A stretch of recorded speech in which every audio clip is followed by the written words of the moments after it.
What's going on, everybody? Welcome back to the podcast. Welcome in to another episode of the Triple Play Fantasy Football Show, a proud member of Fantasy Points and the Fantasy Points Media Group.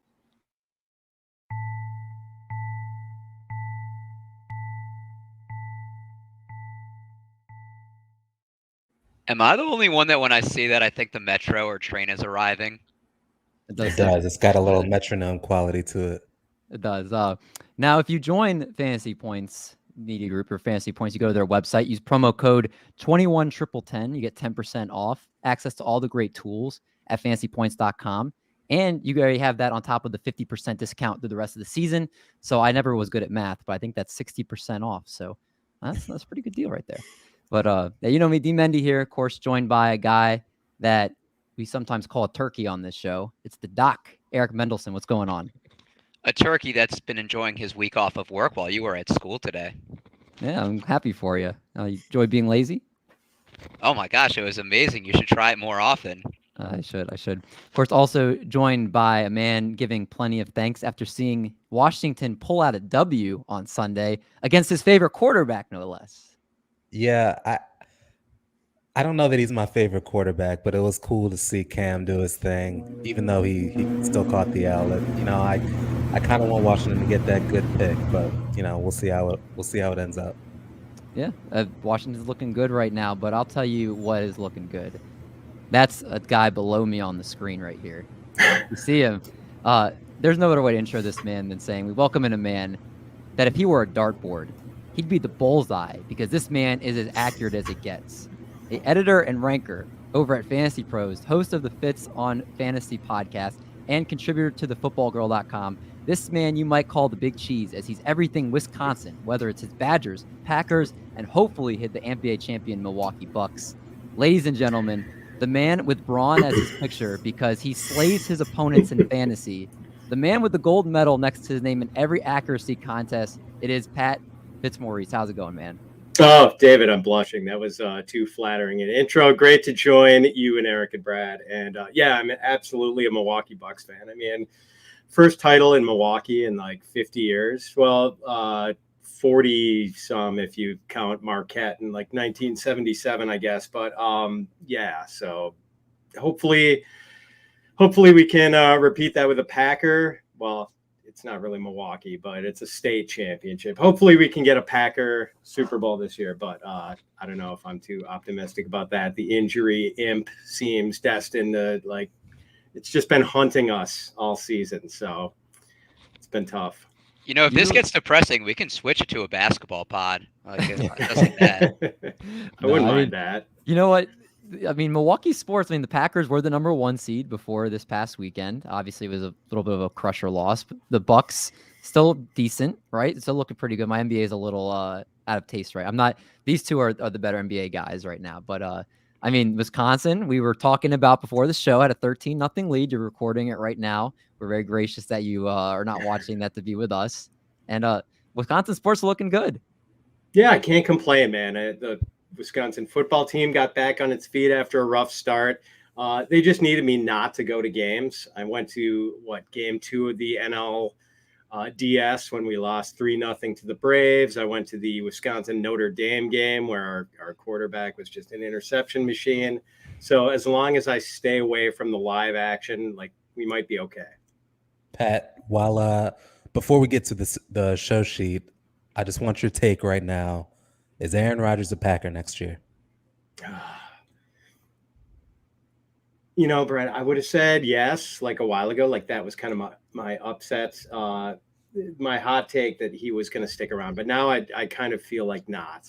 Yeah. I feel like they're going to do something else. Maybe they can bring Russell Wilson back home to Wisconsin.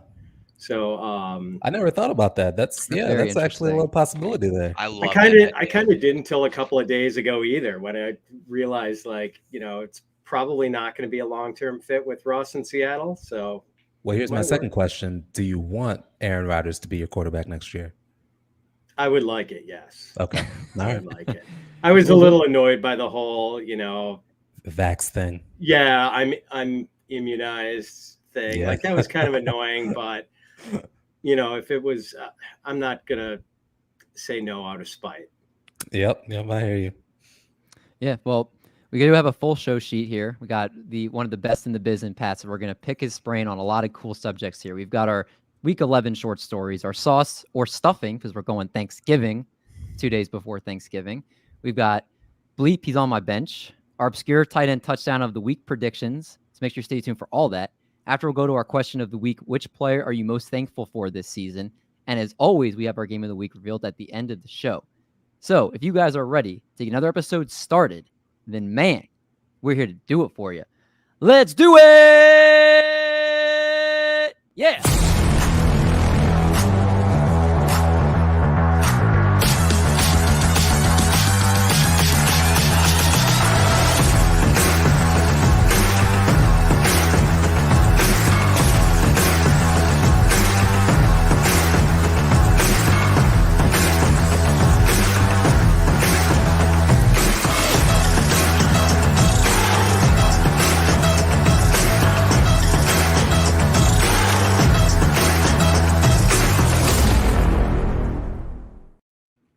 See, Pat's on the show, so all the bells and whistles are going. I'm pulling this, I'm doing that, I'm doing this. Make sure that everything looks great for our guy here. But news and notes, there's not actually as many as I thought there would be. And starting off with Aaron Rodgers, speaking of the guy that we just brought up here, was in a lot of pain after aggravating a toe injury during Sunday's loss to the Vikings. The Packers quarterback said he sustained the injury at some point during the first half after getting stepped on, described the injury as something worse than turf toe. Now, my question to you, Pat, do you think that at any point the rest of the season, this may cost him a game or two? So he said, I think on Pat McAfee's show today, was some sort of pinky toe injury. So I'm guessing, I don't know, Rodgers is pretty tough. I don't think he's going to lose any time to a pinky toe. I hate the new trend now, like Aaron Rodgers, Baker Mayfield, all these guys telling us how hurt they are. Like, what happened to the Tom Brady, tearing his ACL and winning the Super Bowl, and we find out 2 months later it happened? Yeah, no, you're right. It's a different era. It's a different. I mean, Ben Roethlisberger might be the king of telling everybody how hurt he is. Yeah, he's good. Yeah. He was the first quarterback, I think, that reported he was the one that said he had COVID symptoms. Which he's snitching on himself. As he should, right? You got to protect everybody else. Yeah, for sure. The New York Jets running back Michael Carter is set to miss 2 to 3 weeks, but there's no word as far as the Jets are going to move him to the injured reserve list right now. Brad, is Ty Johnson worth a pickup? And if it is, how much fab are you spending? Well, it's looking like Zach Wilson's going to be the starter next year, or next game, I should say. They don't move the ball particularly well with him right now. I think it's going to be a negative game script. I'm not entirely sold on Ty Johnson as a standalone player. So with that said, I need to see a positive game script for me to want to pick him up. If you're desperate for a running back, I might spend like 10% of my remaining fab. If you're already a contender and you're set in the running back spot, I think you might be best served to go elsewhere on the waiver wire. I agree. Pat, what about you? Do you think that you're going for Ty Johnson, or are you staying away just like Brad is? I'm kind of with Brad. I think he nailed it. I had him worth maybe about 15% this week, and I think it's reduced a little bit with Zach Wilson. Yeah. I think Flacco is more of a check down guy. And just, I think Flacco being a little bit more of a professional passer, gives them a little bit more of a touchdown. The touchdown possibilities, I think, are greater with Flacco at quarterback now than with Zach Wilson. So it devalues Ty Johnson a bit for this week. And hereafter, we'll see about they've called the high ankle sprain for Carter mild. Like, I don't know what that means. They're saying like 2 to 3 weeks. I would definitely warn against optimism on that. Like, I'll be pretty surprised if he's back for like week even 14, to be honest with you. Can you guys believe if we had said that in April, that the number 2 overall pick would have a worse chance to give a touchdown to a running back than Joe Flacco?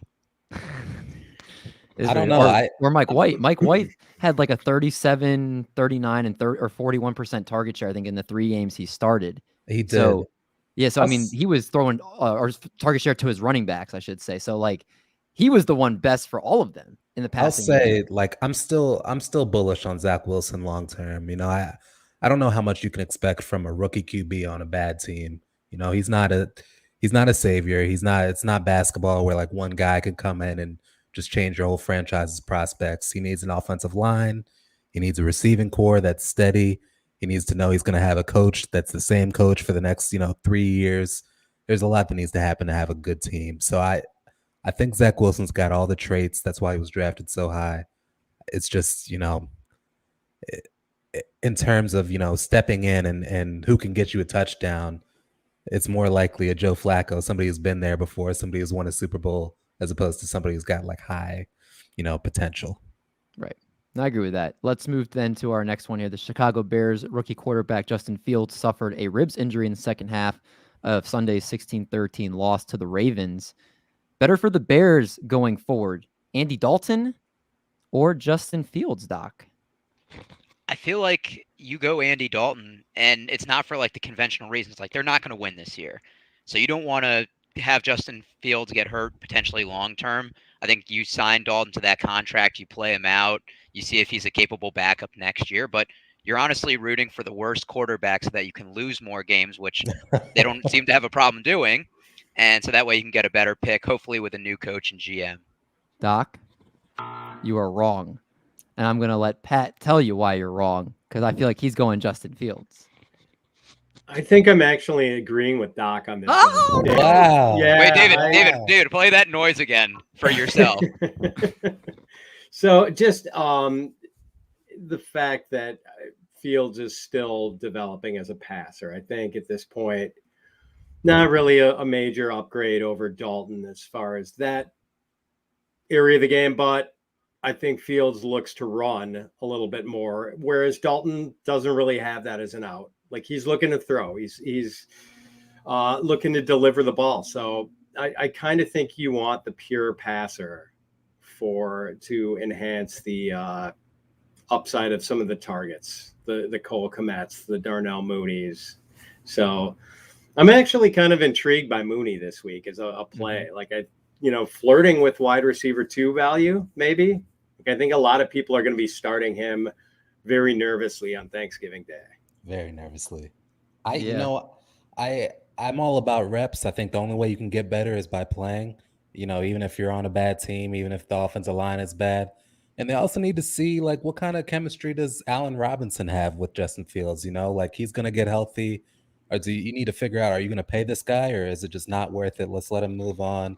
Like, I just think there's so much more you can gain out of seeing Justin Fields, whether he's bad or good or indifferent. I don't see the point in starting Andy Dalton. But Brad, let me ask you, like, there's going to be so much change. Like, we assume Matt Nagy's not going to be there next year. We assume if they wanted Allen Robinson that they would have paid him by now. Why does it make sense to put? I don't know. I don't think they're going to pay him after this year.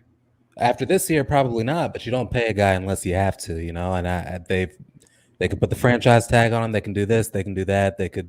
There's all sorts of routes they can take. I don't exactly know their cap situation, but I do know that if they're gonna pay him, he's somebody that you want to know that he's got a good rapport with your starting quarterback for the next 10 years. And I'd like to see that now if possible, but it seems like it's a moot point considering the fact that he's injured. It's not like a benching. I was trying to look up really quick the explosive pass plays allowed just to see if that would help Mooney for this week, but it's not popping up right this second. What did you guys make of Andy Dalton?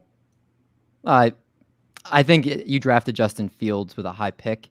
I think you have to at least give him some reps. This just personally, obviously you're not going anywhere this season, so I think the experience could be really good for him. If you were contending, then I would say maybe different, but that's just my opinion.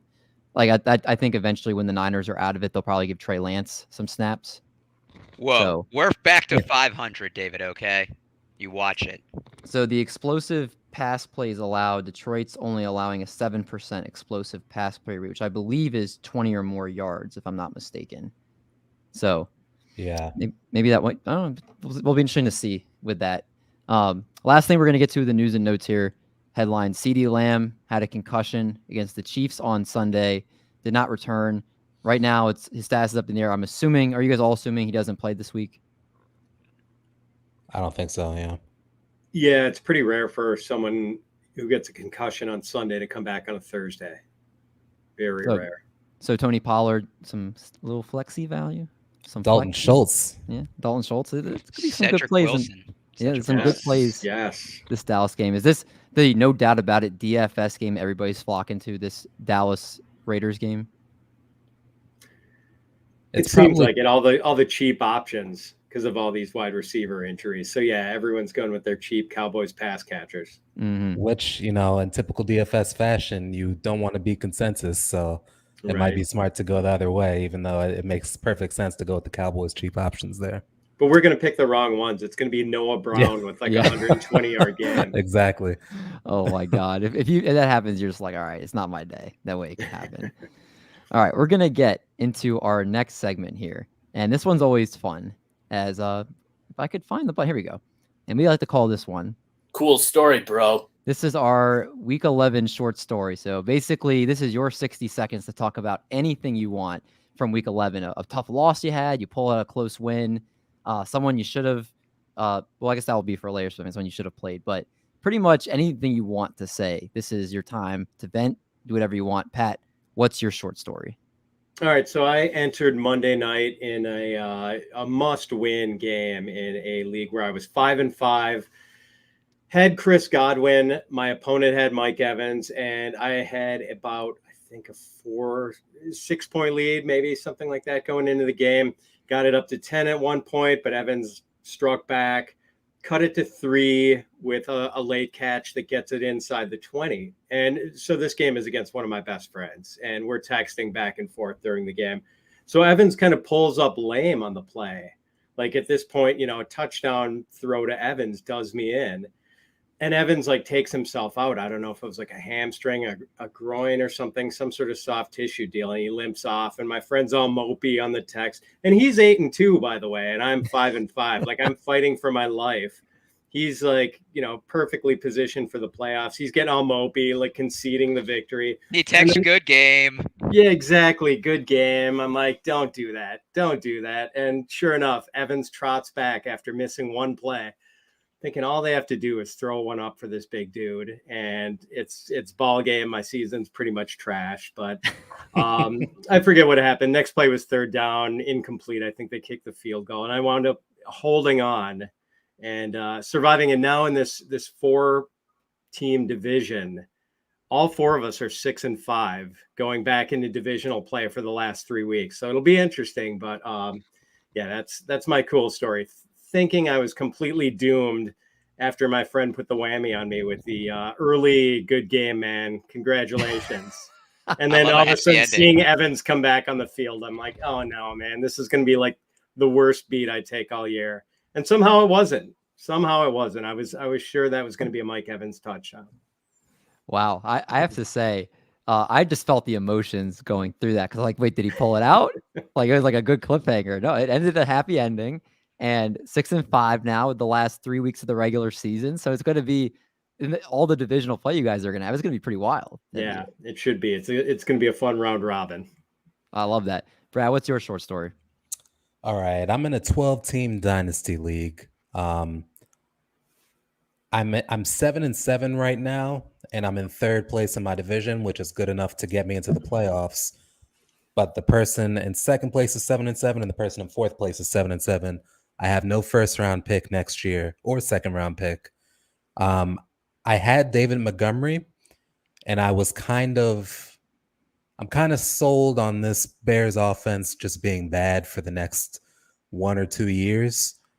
But he had value, He's a gifted running back, and he's somebody that's still their workhorse running back when healthy. So I traded him for a 1st-round pick and Brandon Nyuk. I'm curious what the 3 of you think of that deal. Did I get fleeced, or was it a good deal? What is the first? It's probably going to be an 11th or 12th of the pick of the 1st round. Is it in 2022? Yeah. So obviously Kevin's the big Devi guy on this triple play channel here, and from what I've talked with him and just kind of gathered, this is a pretty bad offensive class coming in. I think so too. And 2023 is the class that you want as far as that's where. I was thinking about trading that first rounder for a player I can use now to make my final playoff push. Is this super flex? It's not super Right. flex. Not super flex. Okay. Yeah, I think he sold low. Here, Brad, I'll tell you this: it's a better trade than what you did for Darren Waller. Yeah, you remember that? We're trashing some trades. And that's why you don't have any picks, is because you gave them all It up. is why I don't have Wait, any picks. you gave up Montgomery and you got Ayuk in a first rounder? Yes. Oh, I like that. I did too, and I still have James Conner and I still have Josh Jacobs. Those are my two best running backs in the dynasty league. But I still, I got J.D. McKissick, Jared Patterson, Tyson, like a bunch of people that aren't really going to contribute much now. I do want to turn that first round pick into something because I think a first rounder always has currency. Yeah, for sure. And I'm learning very quick that there's been two things that Pat and I have disagreed on. So that's a reason why I'm not nearly at the top of the standings of anything. So that makes sense. Doc, what's your short story? Little update right now. Wisconsin up 4 with 1:35 to go. I think he's taping it so he doesn't hear No, it. that's okay. That's okay. I knew it Oh, was okay, close. my bad. I didn't know I you checked the taped it. score a second ago, so that's okay. Brad's not ruining anything. It's very Doc. Seinfeld. Oh, yeah, yes, yeah, exactly. Oh, we got a sitcom going here, too. I like it. Doc, what's yours? So, I mean, we're going to touch on the Seahawks later because I'm all about trashing them, but I won't be repetitive. Patrick Mahomes might be the most frustrating fantasy quarterback. He has 3 games with more than 30 points. He has 4 games with less than 15 points. Those are against the Cowboys at home, the Giants at home, the Packers at home, and Tennessee, where they typically have shootouts. You're starting him week in, week out, but you have no idea of what to expect from him. And seeing these, he has 3 games under 10. Seeing these single-digit performances from Patrick Mahomes and the Chiefs pulling out a win is like the double negative for me.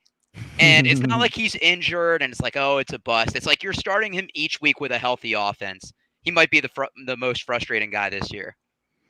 Yeah, I mean, super flex leagues, he was a lot of people's first picks. He was my first pick in the Scott Fish Bowl, and he's really underperformed this year. I mean, his numbers aren't horrible by any means, but they're not Patrick Mahomes like. So I can completely understand. Last time I ever take him, David.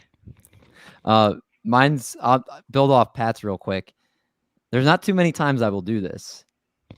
So I was on Twitter yesterday, and I saw that Mike Evans on Monday Night Football in his career, 5 games, has 1 touchdown in every single game on Monday Night Football. He also was 1 touchdown away from a Tampa Bay Bucks record for touchdowns for the team. So I said, if there was ever a day for an anytime touchdown, which I don't ever do that, I said, I'm doing an anytime touchdown on Mike Evans. And so I called up our buddy Kevin because he has the spot that we make the bets. And I said, what is the line? And it was pretty much 10 betting $12.50 to win 10. So I said, that's not enough. I said, let's go $100. So he did 125 to win 100.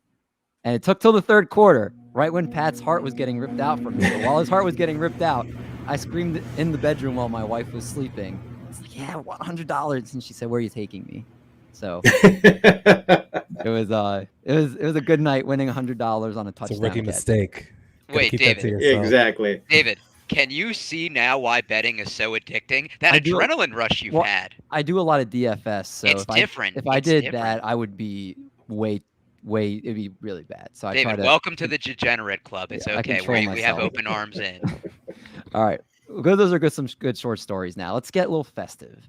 Let's talk about some sauce or stuffing. So I'm going to read you guys a couple statements, and you guys are going to tell me if it sounds really good, like some nice cranberry sauce. I think everybody likes cranberry sauce, right?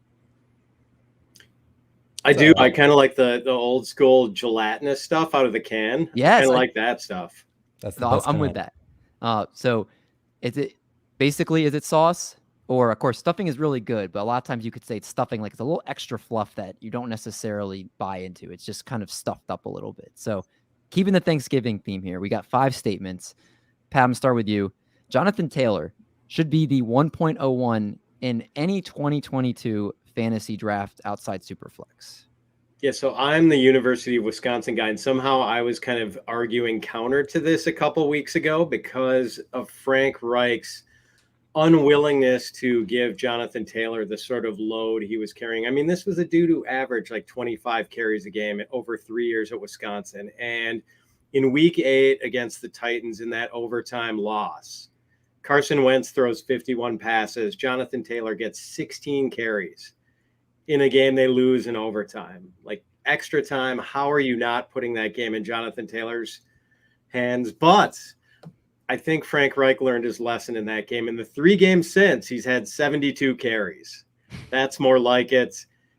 And I mean, that was the one thing that was worrisome, that he would not get this Derrick Henry type workload, this Christian McCaffrey type workload. He's been getting it the last 3 weeks. It's been glorious. So now I think you got to take him as the 101 next year. So those 2 guys that you're comparing him to is the exact reason why I wouldn't take him 101. Like we've seen what Derrick Henry is capable of. We've seen what Christian McCaffrey is capable of. To me, it just seems much safer. Oh no. Bro, he's taping it. He's taping it. Uh-oh. Okay. I'm not gonna spoil it. And my reaction isn't indicative of what happened, so don't worry, Pat. But yeah, Derrick Henry, Christian McCaffrey, that's still my 101. Yeah, I mean, as Pat mentioned, he's had 20 carries or more in back-to-back games. His game against the Buffalo Bills, he was the 18th player in NFL history to score 5 touchdowns, 6th running back over the last 30 years to do so in a game, according to ESPN Stats and Info. And he's had 8 consecutive games with 100 or more yards from scrimmage and a touchdown. Now, he's just been on another level. So Frank Reich's actually giving him this type of usage, which he's come out and said publicly that he's going to keep doing this. I mean, Derrick Henry's been doing it for a few years. I know Derrick Henry's very unique, but we're not saying that he's going to be doing this for the next 3, 4, 5 years, even if it's just the next 2 or 3. I think he's a safe. I'm going 1.01. Doc, are you on that same train as well? You remember he was my 102 before the Carson Wentz and Quentin Nelson injuries came to Christian McCaffrey this year. I mean, if you think about it, he gets to play the Texans twice a year, the Jaguars twice a year, who are trash organizations. And he hasn't really had any injuries, and I think that's what you have to worry about with McCaffrey and now Derrick Henry is they've had a lot of mileage on him. Like McCaffrey and Henry are great when they're healthy, but that's kind of now the big question mark. And it seems like he has a nose for the end zone. I don't see many times Jonathan Taylor gets stuffed within the 5. I think he's a powerful runner that can at least get you a couple of yards on that. So, yeah, he's the 101 for me. He had that one weird game where he got stuffed on first, second, third and goal, or was it second, third, and fourth and goal? That's right. Run early on. Was that like their first or second game? Yeah, and then everybody's like, "Oh, Nyuk Hines is the new goal line back." Right. I do remember that now. To what you guys were saying, I mean, maybe there is sort of a happy medium, like the Derrick Henry workload. Like it's hard to stay healthy when you get that kind of work, and maybe Christian McCaffrey too. So, maybe something between the pound Jonathan Taylor to the 15 or 16 games or carries where you're not using him enough, obviously. And I see that it's gone final and Wisconsin hung on, so don't have to sweat this out anymore. I can go back and watch the tape, knowing the outcome. I feel better about it. It really was a very strange end to that game. Yeah, I saw like right as Brad gave that reaction, I saw 3 go up for Houston. They cut it to 2 with like 20 seconds left or something. But I always try to remember like you're watching like kids when it comes to college basketball. Like you can't really get mad at like dysfunction at the end of a game because they're not professionals. Right. They're 19, Exactly. But with Jonathan Taylor, the only thing about Jonathan Taylor, which bothers me a little bit, and it's why I wouldn't take him 101, he's not getting much receiving work, and he never has, and I don't know if that's going to change, and I don't know that it should change. Maybe he's got the right amount of touches to keep him healthy, and Nyuk Hines is their receiving back, and they're going to keep him that way. But when it comes to Derrick Henry, I know there's no 1B to come take his carries. When it comes to Christian McCaffrey, when he's healthy, I know there's nobody to. I guess Hubbard could take his carries, but he's going to get so much receiving work, it doesn't really matter in PPR. So I don't know. I think there are better options, assuming that it's not a dynasty league we're talking about. In redraft, they're definitely my 101s. There you go. And if you want to send questions in via the YouTube, you can. You can ask all the boys here a question if you have one. And also we have one about Saquon Barkley. I personally, after seeing last night, can't say I'm too high on him. I was asked, I just did a pod before this, and they said David Montgomery, Antonio Gibson, Saquon Barkley, and David Montgomery, Antonio Gibson, Saquon Barkley, and I can't remember the fourth one. Miles Sanders. No, I'll pull it up, but out of those guys, do you guys think anything good can happen with Saquon Barkley? He looks like he's missing that extra gear. Like those runs last night where the holes opened up for him and it looked like he could get to the second level, he was getting caught from behind. People are saying that. I actually thought he looked fine. I thought he looked explosive. They were just he's the kind of back that he needs to get 20 carries, and on his 13th or 14th carry, he'll break it for 50 yards. But he's never been that guy that, rips off 10 yards, 10 yards, 10 yards. He doesn't do that. He's just a pound away, and then something explosive happens. Well, here's a stat from ESPN that said if you take away his 25-yard or more runs in his career, exactly, he averages 3.3 yards per carry. Exactly. He's not the kind of runner that, like, you give it to him 3 times and you're going to score. It's just you give it to him enough and he will break one off because he's explosive. They were just behind the entire game, so they didn't get a chance to hand him the ball, really. But why it's crazy that people don't talk about his injuries as much. Like, obviously the ACL tear, he had a high ankle sprain in the same leg. Like, everybody's like, oh, well, Adrian Peterson came back. Like, that's one example. The most rushing yards Saquon Barkley has this season is 57. It's 26, 57, 51, 52, 9, and 25. Like, Brad and I had him as our RB 19 and 20 to begin the year, and everybody called us crazy, but you're hanging on to him because of the name and the long touchdowns or the long runs, which I don't think is something that you can bank on year after year, especially as injuries add up. Yeah, I'll let Pat finish this one out, and then we can move back on to the show sheet here. Yeah, I think you guys covered it pretty well. I mean, at this point, for the rest of the season, maybe if you look at him as sort of a running back 2, you're not going to be as disappointed when he has the slow games. Hopefully getting rid of Jason Garrett will help. But I think for 2022, like, if I don't get any sort of injury discount on him, I'm probably not going to be the guy taking him. And I think he's still going to have the name brand value where there's always someone willing to get out a little over their skis, and taking him, near the turn or something in the first round. Yeah, it's just not going to be me. I got to wait until I get that injury discount, or unless he stacks up a couple pretty injury-free years first. To Pat's point, like, this is a great opportunity to buy low on him. If you need a running back and, you need somebody you can count on in the playoffs, I think, 3 weeks from now, he'll be, fully healthy. And, assuming they don't, like, shut him down because the Giants are out of it, I think he can be somebody that, whoever owns him is probably disappointed and they just want to dump him. So now's a good buy low time. All right, well, let's talk about a potential buy low, or maybe not at all, and you just want to get this guy off your team. And that's if you... And, of course, my wife puts on her music, her Peloton music full out. I don't know if you guys can hear that or not. Divorcer! Okay, I will read... Okay, good. She turned it off. She knows that we're professionals around here. If you roster Ryan Tannehill in a 1-quarterback league that are 12 teams or less, we're going to go, you should cut him off of your team. Not bench him. Cut him. Pat, what are you doing with him? Strangely enough, he's my starting quarterback in that league I was telling you about with Mike Evans before. So I don't really have that luxury because I've got Taylor Heinecke. I'm not ready to just, ride or die with Taylor Heinecke. And I've got Trey Lance sitting on my bench. I thought Lance was going to be starting by now. That hasn't been the case. So I don't have that luxury. But, yeah, he's been pretty disappointing so far. And I guess it depends on A.J. Brown's status.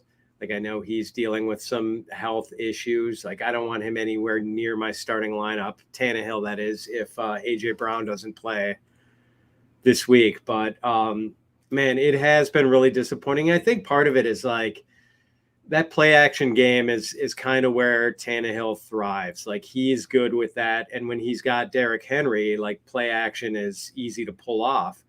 Not as easy to pull off when you've got Adrian Peterson. I know they released him earlier today. Deonta Foreman. It's just not the same thing. And Tannehill's just not the kind of guy you can go Aaron Rodgers, empty backfield, 4 wideouts, and do business that way. Did you He's say just not AP that got guy. released?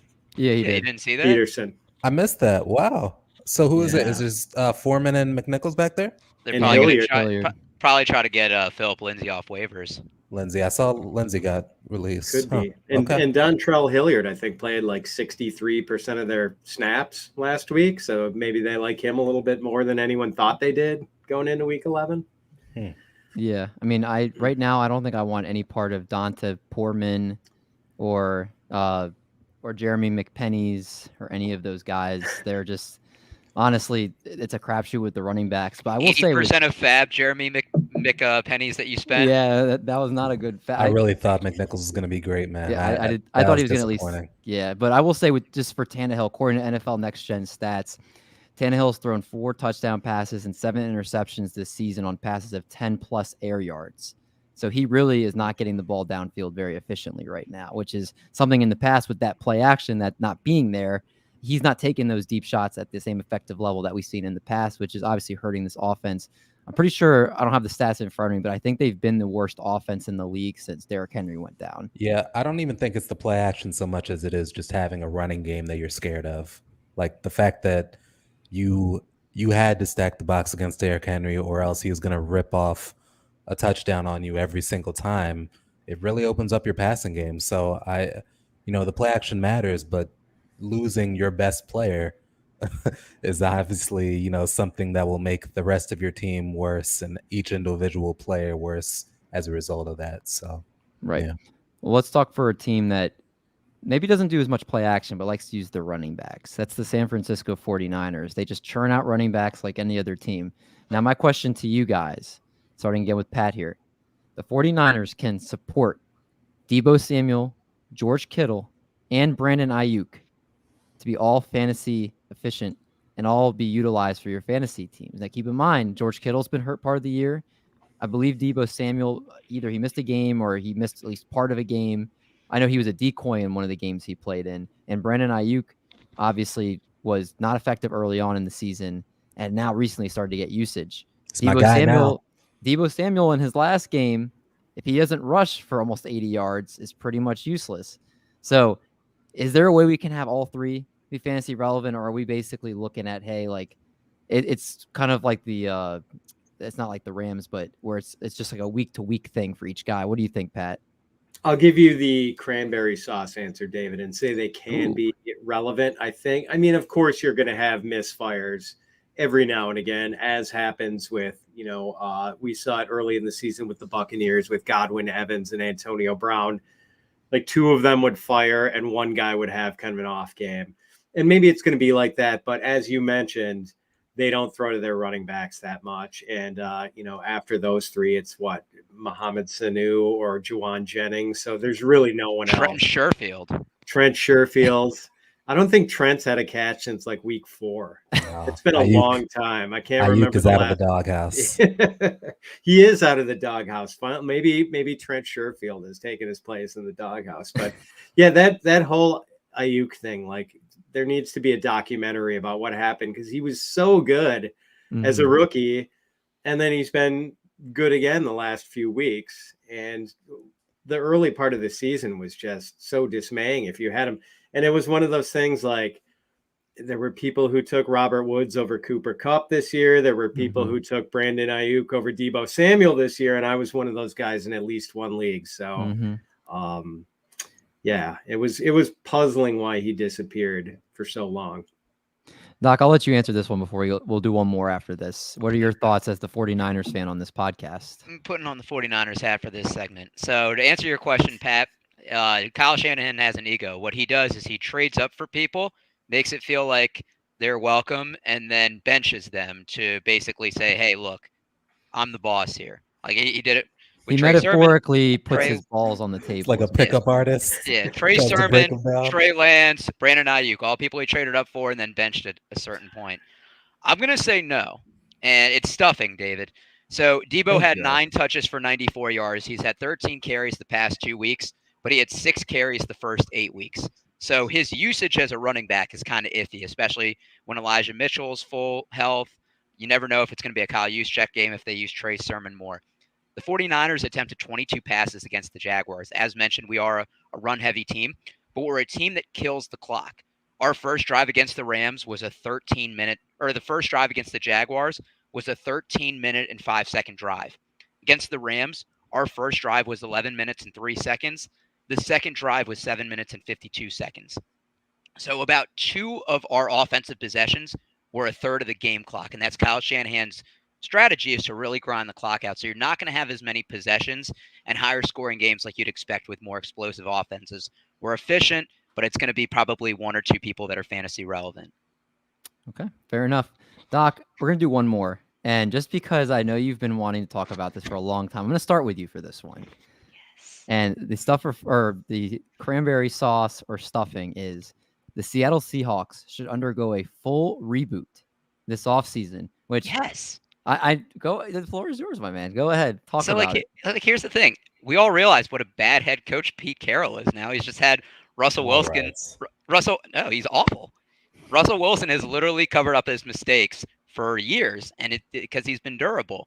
They don't have any first-round picks in the next couple of years, which they traded for Jamal Adams. Didn't sign him to an extension right away, so they gave him leverage. Their offensive line is subpar.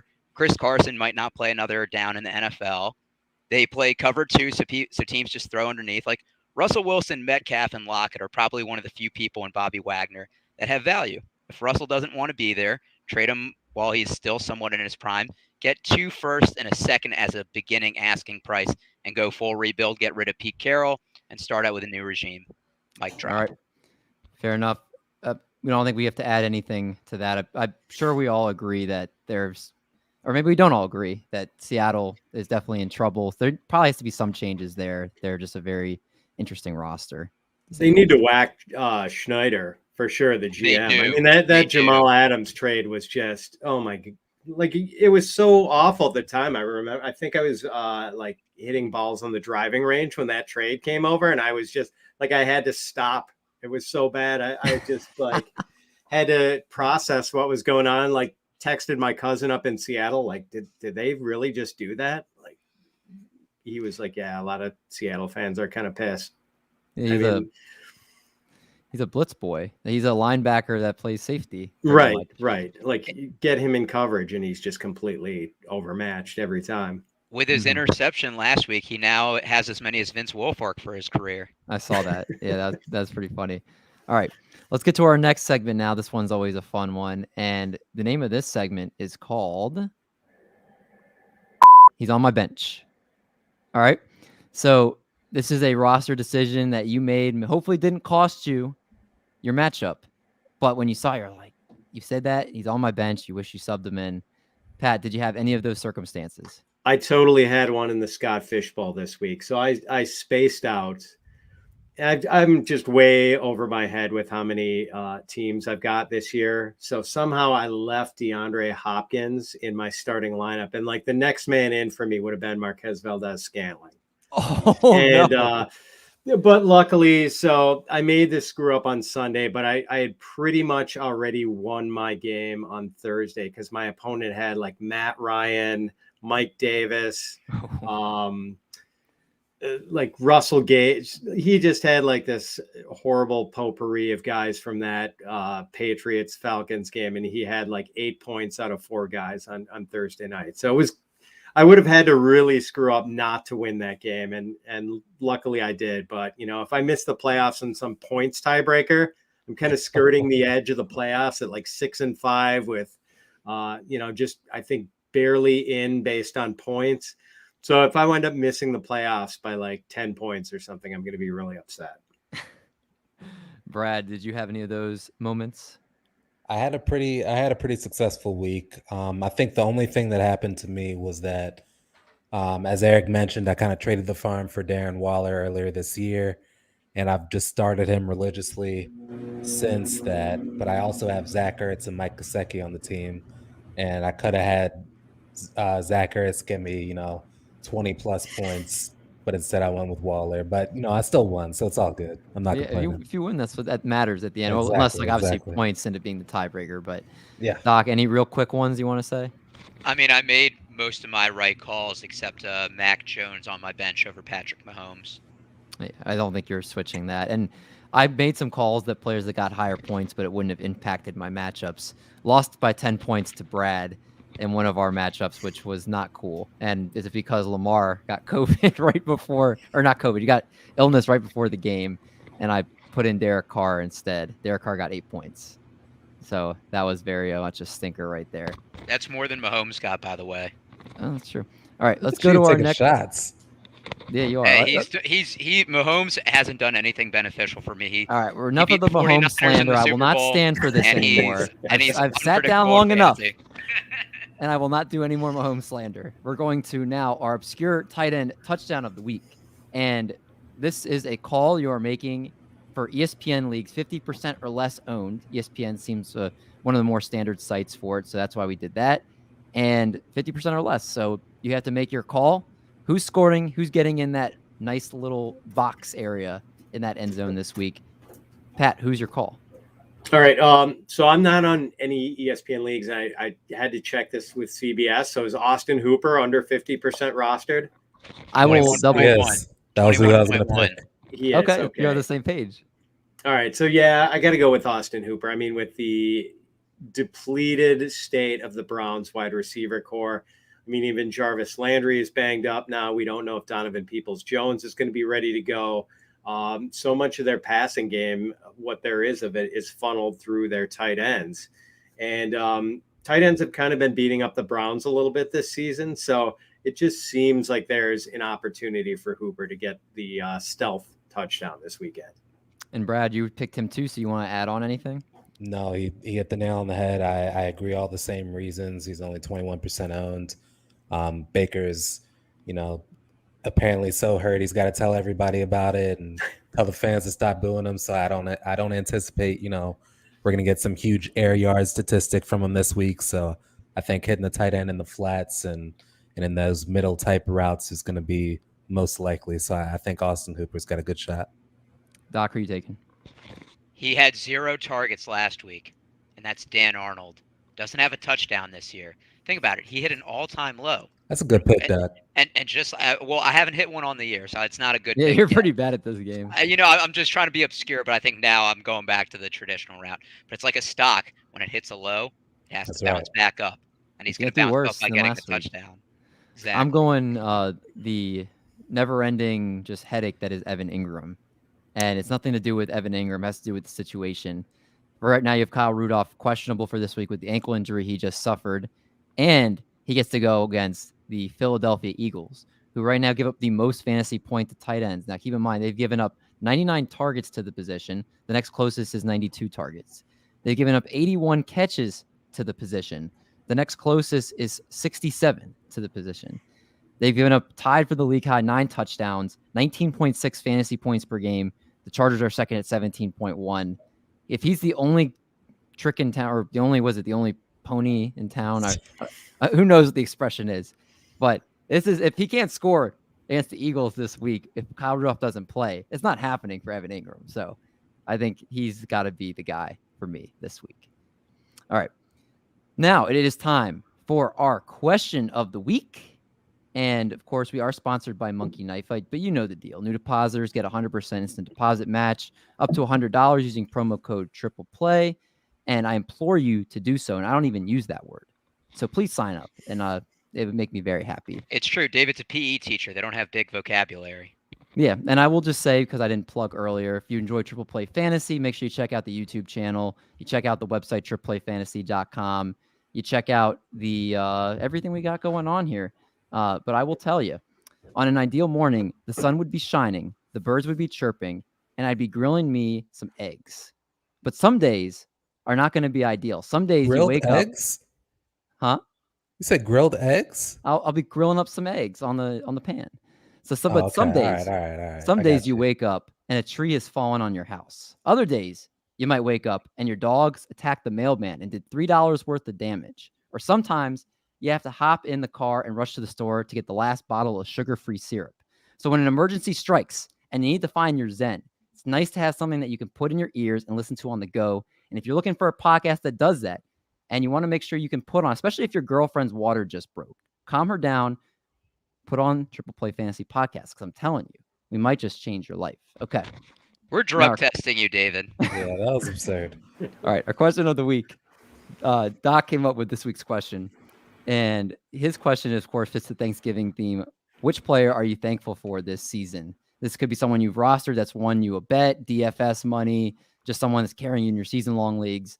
I'll try to stay away from Jonathan Taylor because I think he's the easy answer here. But I will definitely let, of course, the guest, Pat, go first. Oh, man. So I'm going to look horrible when I say Jonathan Taylor, right? Because I set you up perfectly. That's kind of who I had teed up. Yeah, just because, last year I was pretty bullish on him and convinced, a lot of people to invest in him, especially in Dynasty, some in redraft. He kind of paid off a little towards the end, but I'm pretty overloaded with Jonathan Taylor in my Dynasty leagues right now. And there are a couple of redraft shares too. A lot of best ball shares. So yeah, I mean, he is carrying some otherwise not great teams for me. And he's set me up pretty well in a couple of dynasty leagues. So it's got to be JT. Plus he's the UW-Madison guy. Got to tip my cap to Taylor. Like he's the guy I've been really thankful for this year. I love it. You know what? He's a Wisconsin alum, and you have him on the dynasty teams. That's acceptable for sure. Brad, now you can't go JT too. You got to pick somebody else. No, I was going to go with Taylor Heinecke. Not because he's good, not because he's a good fantasy player, just because he's made Washington somewhat watchable this year. It's kind of nice to have somebody that, maybe it's going to be good, maybe it's going to be bad, but there's always something you can talk about. And I think he's proved he's a serviceable NFL quarterback, which is always a good story. Somebody that can, go from having the NFL be a dream to somebody who is, counted on, whether it be in a starting capacity or a backup capacity or whatever route his career goes.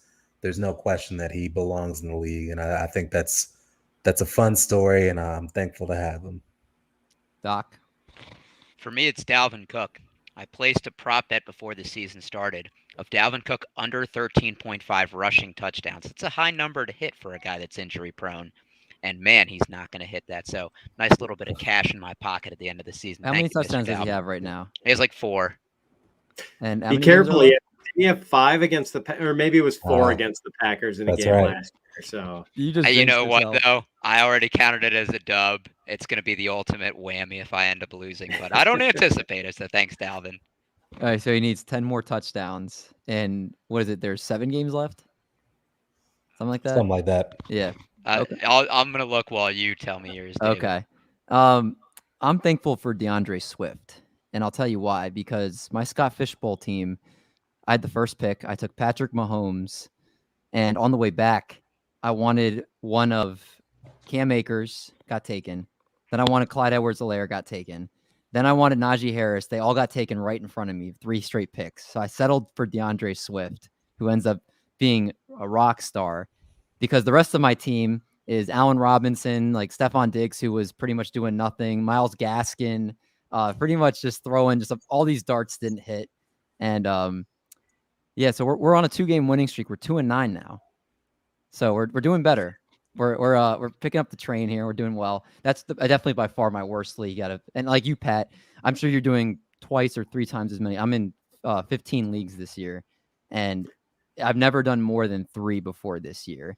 And so I was very overwhelmed, and I haven't kept up with like free agency and all that type of stuff. So it's been a little hard to do fab in this league and waivers in this league. And definitely doesn't speak for me as a whole fantasy player, but that's in that league. It's definitely not looking pretty for me, but thankful for DeAndre Swift for riding with me through the good times and bad there.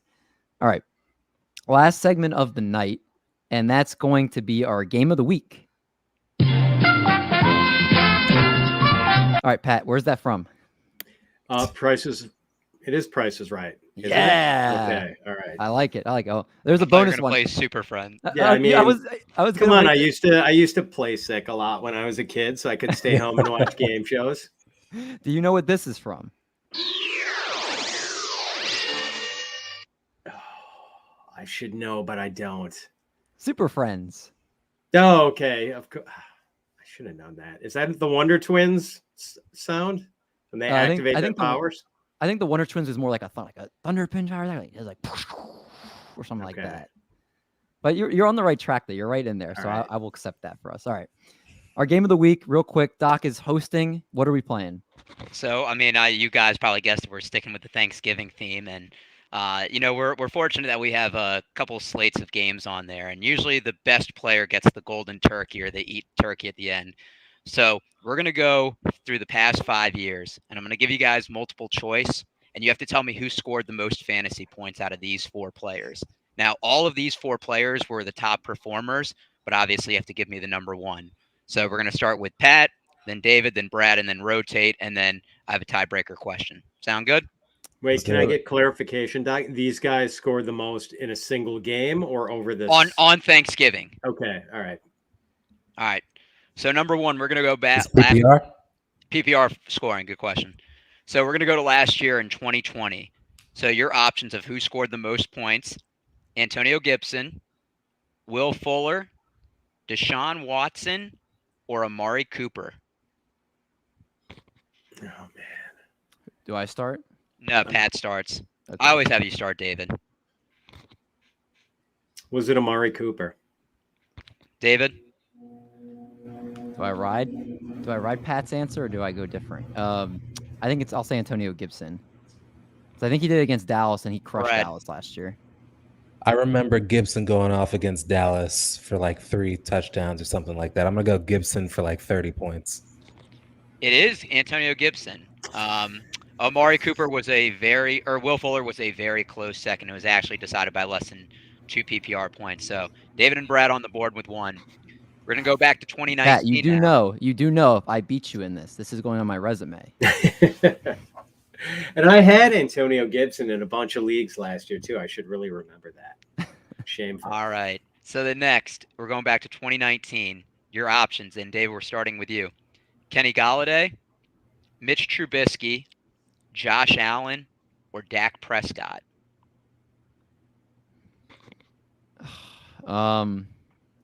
I don't think that was one of Mitch's great games. But it's not just a Josh Allen obvious one. What was the 4th one?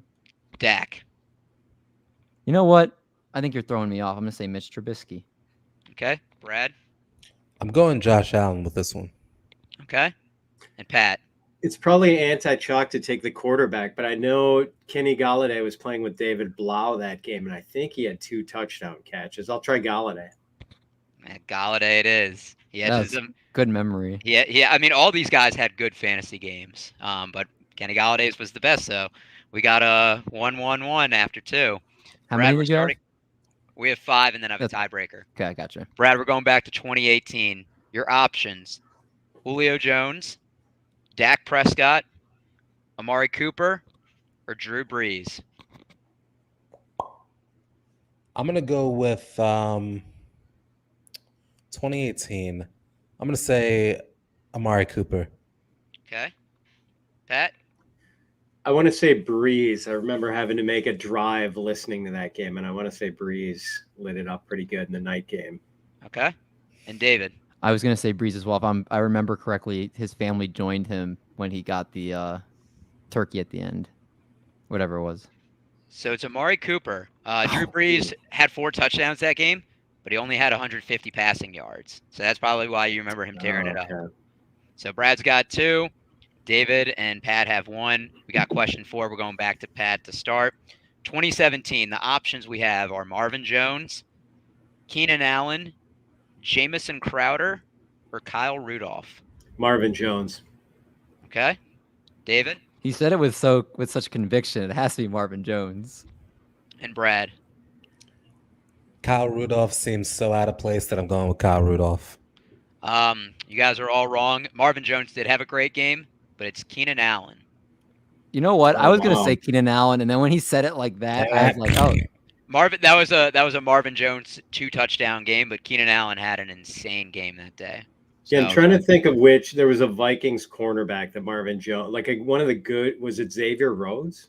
Or no? He's He been used known to to get torch. burnt. He used to torch Minnesota. I forgot about Yeah, that. I thought he had 3 touchdowns in that game, but maybe he did. Yeah, sorry I led you the wrong way on that one, He had- David. He had like 9 for 189 or something like that with no touchdowns. It was a good game though. Okay. So the last question, Brad's got a 1-point lead, and the year's 2016. David, we're starting with you. The options you have are Deshaun Jackson, Kirk Cousins, Jordan Reed, or Antonio Brown. I'm going Kirk Cousins. Okay, Brad. Deshaun Jackson's good for, a huge bomb or two. Okay, and Pat. I vaguely remember a really big Jordan Reed Thanksgiving game. I'll try him. You guys are all incorrect. It's Antonio Brown. And Antonio. So Jordan Reed did have a big Thanksgiving game. He had 31.5 fantasy points. Antonio Brown had 32.1. So that's why I was saying these are all the top 4 scores. So it's a point or 2 difference between all of them. But Brad is the winner with 2 out of 5. Wow, we were really bad. Oh my god. I was actually thinking that this might be too easy, but I'm glad it wasn't. And Brad gets the applause. Great job getting 2 out of 5. It's a 40%, which is a failing grade, but you know what? It's better than our 20%. That puts me in the Hall of Fame in baseball. That's true. That's a good way to look at it. Good point. On that note, we're going to get Pat out of here. Pat, really appreciate you joining the show. It was such a blast for us to have you. Oh, it was an honor to be here, guys. A lot of fun. Thank you so much for having me on. I really appreciate it. Of course, and please plug away everything you're doing, where they can find your work, all the great stuff that you're doing on the multiple sites that you're doing. Oh, thanks. Yeah, mainly now it's just FantasyPros.com. People can find my rankings there. I've been co-writing the primer with Kyle Yates. My weekly podcast is Fitz on Fantasy, usually out on Tuesday mornings. And can find me on Twitter at Fitz_FF. Awesome. Again, he's a great follow. I'm not even kidding. It's not just to sound like I'm pumping up. He doesn't need me to pump him up, but he's a great guy and one of the best and most accurate guys out there when it comes to fantasy. So please make sure you follow him if you're not already. And for everybody that tunes into Triple Play, whether you watch the content on YouTube or you listen to the podcast, we appreciate you guys each and every single week. Next week, we'll be back talk about more fantasy. We'll review week 12 and look ahead to week 13. So until then, enjoy your 7 hours of commercial-free football.